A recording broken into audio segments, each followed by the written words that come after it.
normal, but I am very caffeinated. So hello, everyone. Thank you for having me. Thank you to Creative Mornings. Yeah, let's rock and roll. I'm just going to pull up our slides real quick. So, let's see. Oops, oh no, we're going too fast. Hang on, we'll get there. Don't worry.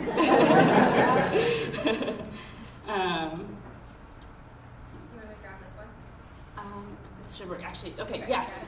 Cool, yes, thank you for joining me. I'm really excited to share about Charm City Night Market, which you just saw a short recap of. I'm excited to share about the Chinatown Collective, which is our organizing body and the work that we do and that we're working on to continue highlighting and creating spaces for Baltimore's Asian American Pacific Islander heritage, history, and current creatives. So before we get into all of that, I just want to ask a simple question. Who are you? Who are you, everyone? I think if you were able to check in and get a name tag, hopefully you were able to share the story of your name with a new friend. And I put that question out there because I think in a lot of cultures and heritages, names have power. Names have meaning. They hold generational dreams for a future that one might not see. And I know that that was definitely true in my Asian American and my Chinese American family, which brings us here.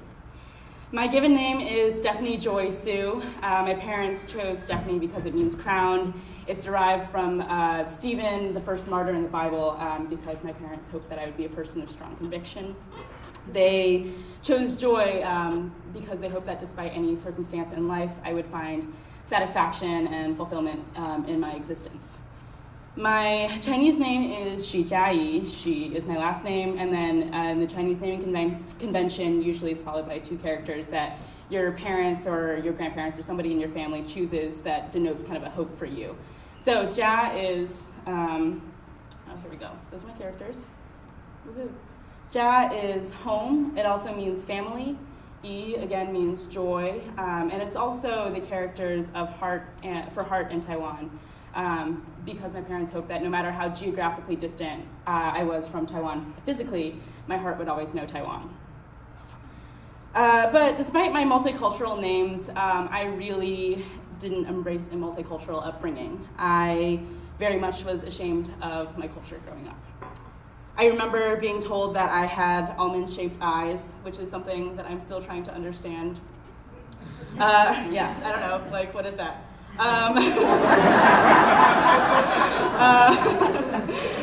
I remember having to proofread and to translate for my parents. I remember feeling paralyzed on playground when kids would come up and ask, how do you speak Chinese? And say stuff like ching chong and like a bunch of other gibberish. Like, what is that? I remember my face burning at the grocery store checkout when I was trying to figure out what am I supposed to say when the grocery store clerk is telling my dad, speak English, and he is. He already is. I remember feeling resentment towards my parents for making us speak Chinese at home. But most of all, I remember forgetting. I remember forgetting culture, I remember forgetting language, food. I remember pushing it all behind me because I wanted to just be American. A few years ago, a childhood friend of mine and I were reconnecting, and she asked, did you want to be white when you were growing up? And I was like, no, I know. And then I realized in all of that, like, I didn't want to be white because I thought I was. And I internalized that in a lot of ways that I am still only now realizing.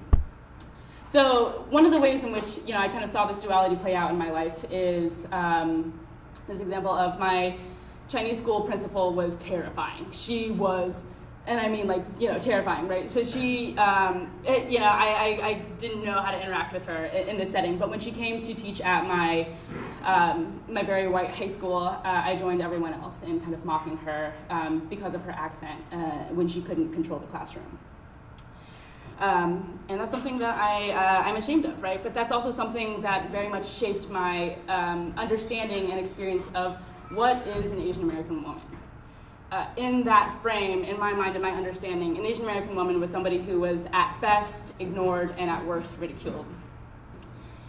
In my Chinese community, she was somebody who was revered. She was a scholar, she was a teacher, she was a woman who had the gall to leave a marriage that wasn't working for her. But in my American circles, my school circles, she was a caricature. She was an immigrant woman who was divorced, whose American husband had left her.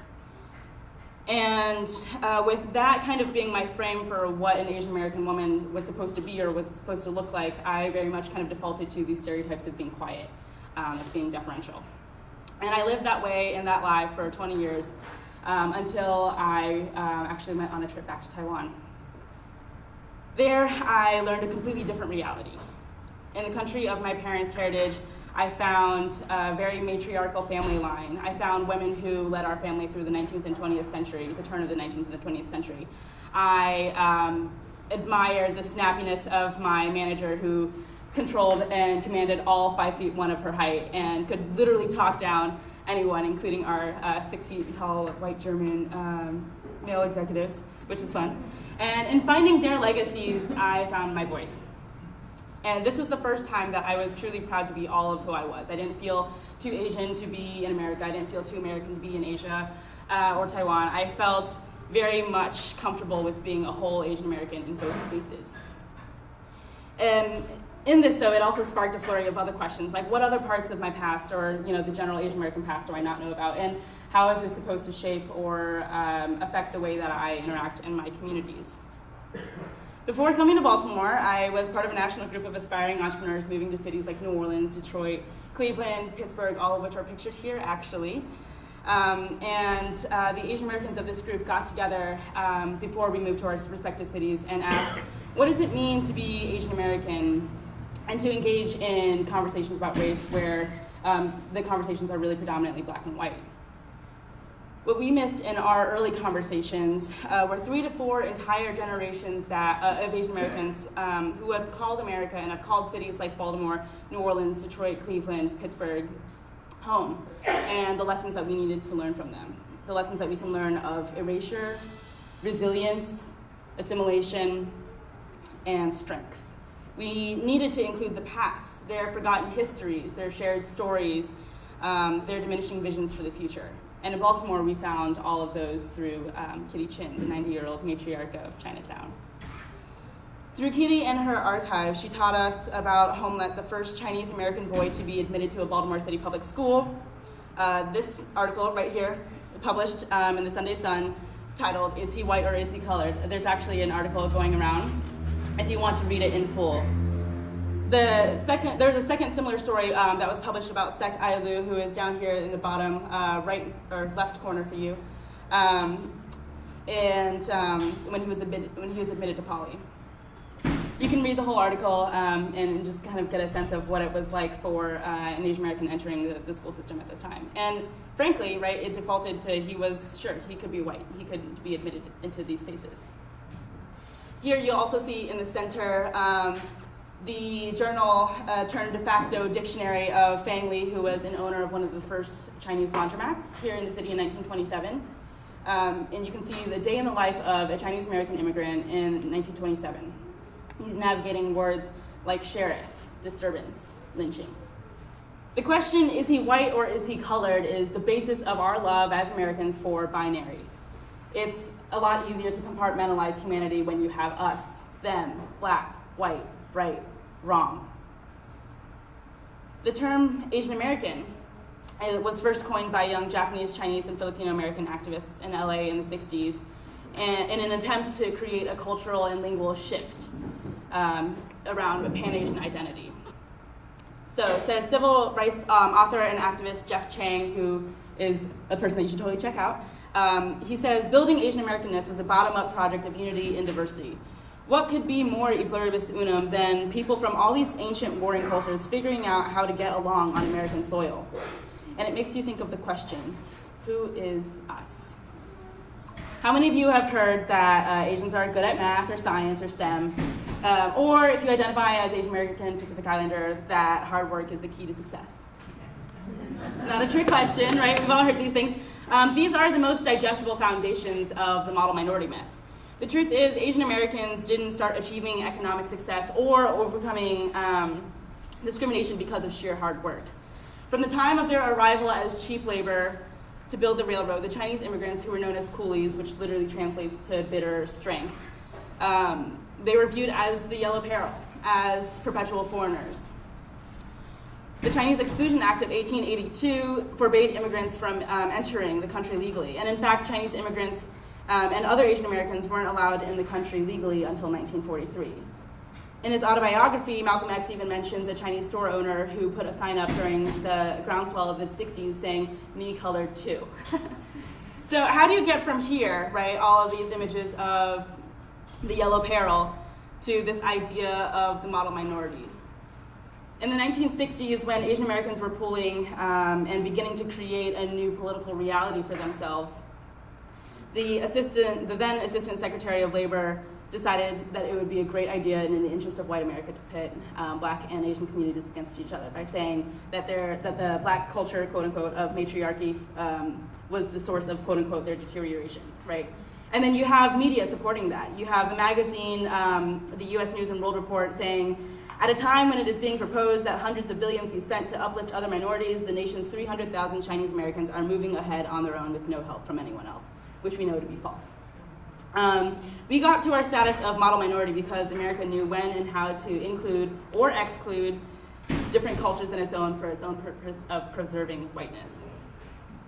So how does this historical lens guide us in our modern work of creating culture, of talking about these things, right? When we hope to cultivate a future of inclusion despite a history of exclusion. When we started out, one of the first questions that was literally asked verbatim was, what is the point of preserving Chinatown, of preserving a historic Chinatown that has all but faded? And I really hate to admit it, but I was stuck on this question for a really long time, right? Because the theory behind that being, well, you know, didn't the immigrants of that time achieve their success? Didn't they find their American dream? Didn't they move to suburbia and live the life that they wanted?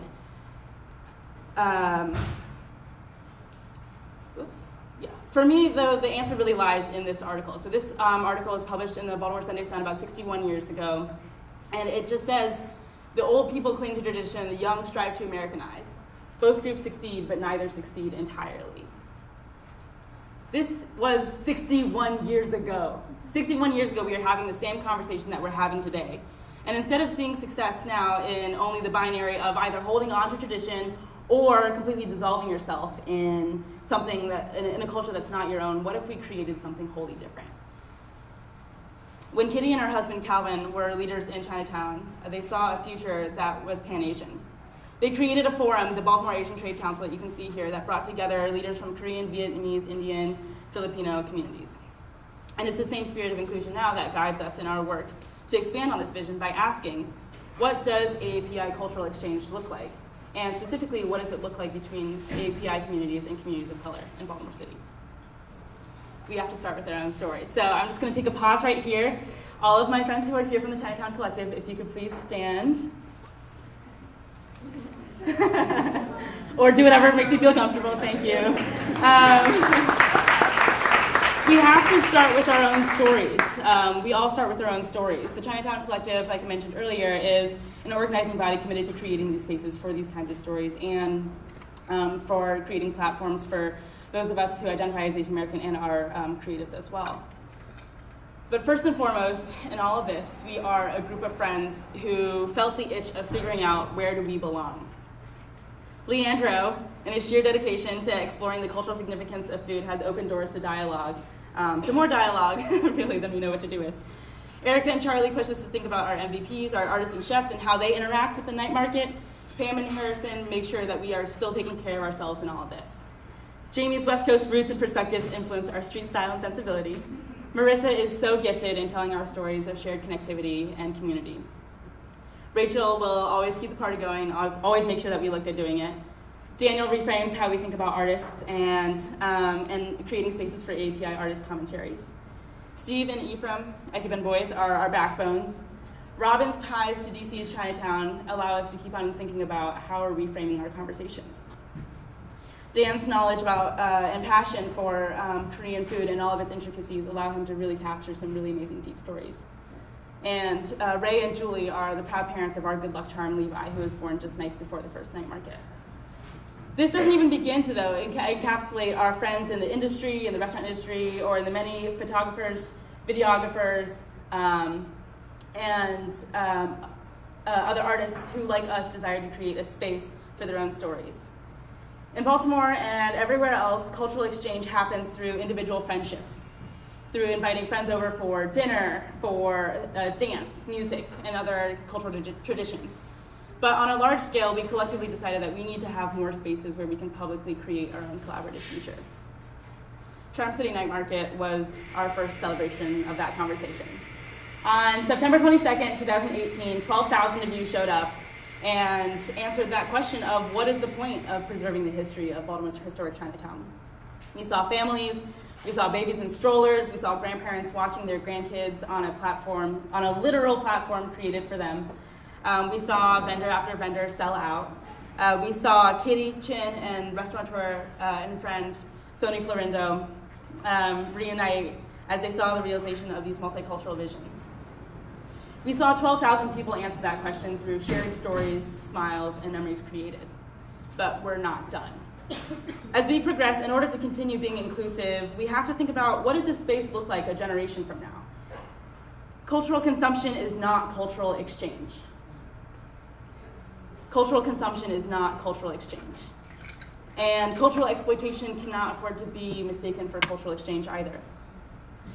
If all we do is get people to eat more Asian American food and watch more Asian American performances, that's not success. We don't win. We have to keep on moving these conversations deeper into identity, place, and belonging. When we asked our community, when we asked our community recently, who are we now? Some of the recurring themes that were brought up were creative, non-monolithic, and wandering, searching for belonging. When we asked, what does our community look like in 50 years, we heard things like multicultural, anti-racist, South, Southeast, and East Asian, belonging literally and figuratively to AAPI communities and other communities of color. And we also heard development without displacement. I'm sharing all of these dreams here so you can hold us accountable to them, and I'm also sharing them so you can join us in the process of building this future that we want to see. Inclusive is the theme of today, and it's also a descriptor, it's also a directive. It's deeply intentional, and it begins internally. As an Asian American, it is possible to walk through this world without unpacking your privilege, to coast on the victories of all of the civil rights victories of our predecessors. It is possible to distance ourselves from parents, grandparents, aunts, uncles who exhibit and perpetuate anti-Blackness and xenophobia and say, that's not me. It is possible to ignore the legacy of active allyship across communities of color. It is possible to reserve the privilege to disengage. I know because that was me. But to do so, to do all of those things is a disservice to those who came before us, their legacy, and also to ourselves. Inclusive ultimately begins with identity, and identity is like a fire. Is it going to burn bridges, or will it clear the field for new growth? Jeff Chang, again, same author, Jeff Chang, yes, look him up, says, you wanted an identity that would not just be a weapon, but a tool, something that would not just bludgeon, but build, that would not only justify your pain, inherited and accumulated, but let you stay open to the world, let you connect and grow. As I like to say, don't be a tool and leave your friends behind, be a friend and leave your tools behind. So all that to say is you can't be inclusive if you don't include all of yourself, your past self, your present self, your future self. We all have memories of something that we've said or done or thought that might not be representative of who we want to be, but it takes recognizing that and sitting in the discomfort of that to be able to humanize ourselves, to be able to make space for ourselves, to be able to heal ourselves, to be able to forgive ourselves before we can even do that for anyone else. And when we are ready to create space for others, that curiosity is going to be a much more honest guide than authority. So in the spirit of curiosity, I just have one last question. Who are you?